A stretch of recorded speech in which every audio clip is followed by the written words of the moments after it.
কৌশাম্বী ও আদ্রিতকে রিসেপশনে কী উপহার দিল অভিনেতা দেব? বিস্তারিত জানতে ভিডিওটি শেষ পর্যন্ত দেখুন।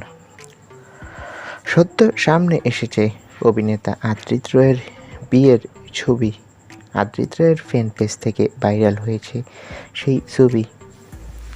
গালভর্তি অনেক গহনা দেখা গেছে অভিনেত্রী কৌশাম্বী চক্রবর্তীর আর আদ্রিতের বরবেশে ছবি।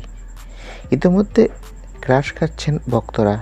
বাবা মা এবং পরিবারের লোকদের সঙ্গে বিন্দাস মুডে দেখা গেল এই বরকনেকে। আর রিসেপশন পার্টিতে উপস্থিত হয়েছিল টলিউডের জনপ্রিয় অভিনেতা দেব। রিসেপশনে আদ্রিত ও কৌশাম্বীকে একটি গহনা উপহার দিয়েছে। তো বন্ধুরা, গহনা উপহার পেল কৌশাম্বী। তোমরা কে কে খুশি হয়েছ এই খবরটি জেনে কমেন্ট করে জানাও। ধন্যবাদ।